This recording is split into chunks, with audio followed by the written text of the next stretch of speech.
races and didn't feel so passionately that it would motivate them to turn out, and weren't so opposed to anyone that it would motivate them to turn out. Priscilla noted that Philadelphia didn't have any high-profile local races the way Western Pennsylvania did in House member Summer Lee's re-election bid against a moderate challenger. Residents are also dissatisfied with the presidential candidates and stressed out by politics in general, according to Muhlenberg College pollster Christopher Borick.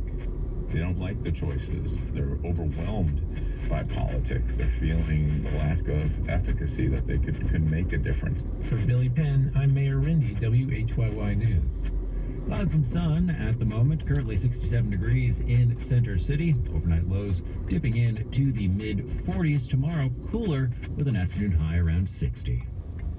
Support for NPR comes from NPR stations. Other contributors include USPS, dedicated to providing businesses with shipping options, working to help businesses avoid shipping challenges with USPS Ground Advantage. Learn more at usps.com/advantage. This is Fresh Air. I'm Tanya Mosley.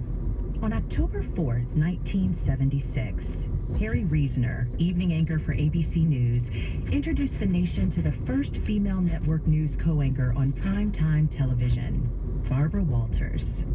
Closer to home, I have a new colleague to welcome. Barbara? Thank you, Harry. Well, tonight has finally come for me, and I'm very pleased to be with you, Harry, and with ABC News. And later I'll have a chance to comment on my new duties. We'll tell you tonight about a Supreme Court action which allows the death penalty to go ahead in at least 3 states. We will hear some... That was Walters in 1976 on her first day as evening anchor for ABC News. She was only in that role for 2 years, but her arrival changed news media as we know it. Walters was not only the first woman to sit in the chair, she also became the highest paid anchor, commanding top in what was an exclusively male-dominated field.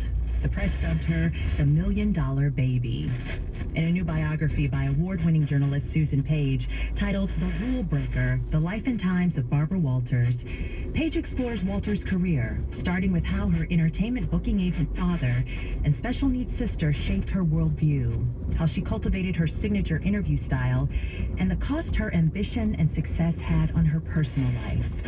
Walters shaped what we now know as personality interviews, long-form televised conversations with sitting presidents, foreign dictators, celebrities, and the notorious, including high-profile murderers and criminals. Susan Page is the Washington bureau chief at USA Today, where she writes about the White House and national politics. She's the author of 2 other biographies about powerful women, The Matriarch, Barbara Bush and the Making of an American Dynasty, and Madam Speaker, Nancy Pelosi and the Lessons of Power. Susan Page, welcome to Fresh Air. Tanya, it's great to be with you. Yes, so all of the biographies you've written so far have been about powerful women, Barbara Bush, Nancy Pelosi, and now Barbara Walters. What is it about Barbara that you wanted to get to the heart of?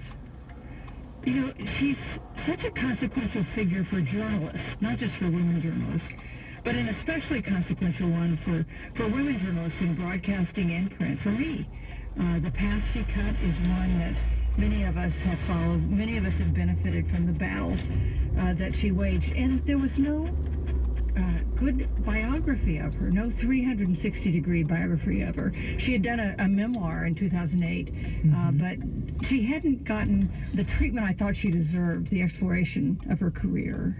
Well, this is quite a book. We go from her childhood all the way until her last days and her death. Did you two ever meet? I never met Barbara Walters, but it was my good fortune that Barbara Walters lived her life out loud and on tape. She did so many interviews. She was interviewed so many times. Tanya, let me ask you, did you ever meet Barbara Walters?